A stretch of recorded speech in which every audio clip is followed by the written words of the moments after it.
प्यारे श्रोताओं, आज हम आपको सुनाने वाले हैं गुरु प्रदोष व्रत कथा और इसके साथ ही हम आपको प्रदोष व्रत कथा भी सुनाएंगे जो सभी प्रदोष व्रत में सुनी जाती है। जो प्रदोष व्रत गुरुवार के दिन पड़ता है वो गुरु प्रदोष व्रत कहलाता है और गुरु प्रदोष व्रत रखने से भक्तों को अपने पूर्वजों का आशीर्वाद भी मिलता है। आइए जानते हैं कि गुरु प्रदोष व्रत कथा क्या है। एक बार इंद्र महाराज और वृत्रासुर की सेना में घनघोर युद्ध हुआ। देवताओं ने दैत्य सेना को पराजित कर नष्ट भ्रष्ट कर डाला और यह देखकर वृत्रासुर अत्यंत क्रोधित होकर स्वयं युद्ध को उद्यत हुआ। आसुरी माया से उसने विकराल रूप धारण कर लिया और सभी देवता भयभीत होकर गुरुदेव बृहस्पति की शरण में पहुंचे। बृहस्पति महाराज बोले कि पहले मैं तुम्हें वृत्रासुर का वास्तविक परिचय देता हूँ। वृत्रासुर बड़ा तपस्वी और क्रमनिष्ठ है। उसने गंधमादन पर्वत पर घोर तपस्या कर शिव जी को प्रसन्न किया है। पूर्व समय में वह चित्ररथ नाम का एक राजा था। एक बार वह अपने विमान से कैलाश पर्वत चला गया और वहां शिव जी के वाम अंग में माता पार्वती को विराजमान देखकर वह उपहास पूर्वक बोला कि हे प्रभु, मोह माया में फंसे होने के कारण हम स्त्रियों के वशीभूत रहते हैं, किंतु देवलोक में ऐसा दृष्टिगोचर नहीं हुआ कि स्त्री सभा में बैठे।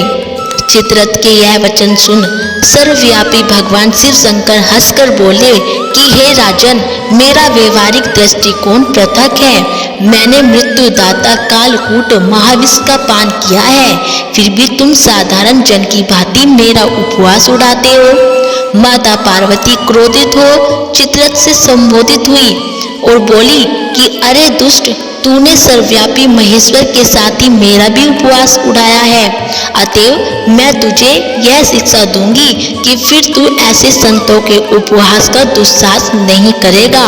अब तू दैत्य स्वरूप धारण कर और विमान से नीचे गिर। मैं तुझे श्राप देती हूँ। जगदम्बा भवानी के अभिशाप से चित्ररथ राक्षस योनि को प्राप्त हो गया और त्वष्टा नामक ऋषि के श्रेष्ठ तप से उत्पन्न वृत्रासुर बना। गुरुदेव बृहस्पति आगे बोले कि वृत्रासुर बाल्यकाल से ही भगवान शिव का भक्त रहा है। अतः हे इंद्र, तुम बृहस्पति प्रदोष व्रत कर शंकर भगवान को प्रसन्न करो। और देवराज ने गुरुदेव की आज्ञा का पालन कर बृहस्पति प्रदोष व्रत किया। बृहस्पति प्रदोष व्रत के प्रताप से इंद्र ने शीघ्र ही वृत्रासुर पर विजय प्राप्त कर ली और देवलोक में शांति छा गई। बोलो उमापति शंकर भगवान की जय हो। तो दोस्तों, ये थी गुरु प्रदोष व्रत कथा। अब जान लेते हैं कि प्रदोष व्रत कथा क्या है। कथा सभी प्रदोष व्रत में सुनी जाती है। प्राचीन काल में एक गरीब पुजारी हुआ करता था। उस पुजारी की मृत्यु के बाद उसकी विधवा पत्नी अपने भरण पोषण के लिए पुत्र को साथ लेकर भीख मांगती हुई शाम तक घर वापस आती थी। एक दिन उसकी मुलाकात विदर्भ देश के राजकुमार से हुई, जो कि अपने पिता की मृत्यु के बाद दर दर भटकने लगा था। उसकी यह हालत पुजारी की पत्नी से देखी नहीं गई और वह उस राजकुमार को अपने साथ अपने घर ले आई और पुत्र जैसा रखने लगी।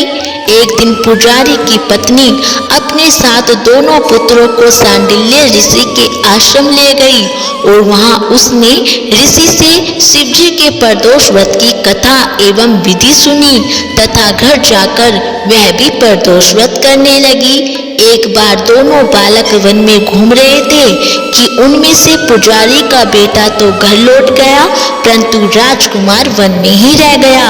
उस राजकुमार ने गंधर्व कन्याओं को क्रीड़ा करते हुए देखा तो उनसे बात करने लगा। उस कन्या का नाम अंशुमती था। उस दिन वह राजकुमार घर देरी से लौटा। राजकुमार दूसरे दिन फिर से उसी जगह पर पहुंचा जहां अंशुमति अपने माता पिता से बात कर रही थी। तभी अंशुमति के माता पिता ने उस राजकुमार को पहचान लिया तथा उससे कहा कि आप तो विदर्भ नगर के राजकुमार हो ना, आपका नाम धर्मगुप्त है।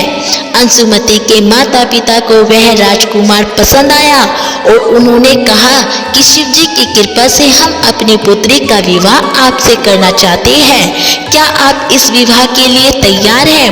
राजकुमार ने अपनी स्वीकृति दे दी तो उन दोनों का विवाह संपन्न हुआ और बाद में राजकुमार ने गंधर्व की विशाल सेना के साथ विदर्भ पर हमला किया और घमासान युद्ध कर विजय प्राप्त की तथा पत्नी के साथ राज्य करने लगा। वहां उस महल में वह पुजारी की पत्नी और पुत्र को आदर के साथ ले आया तथा साथ रखने लगा।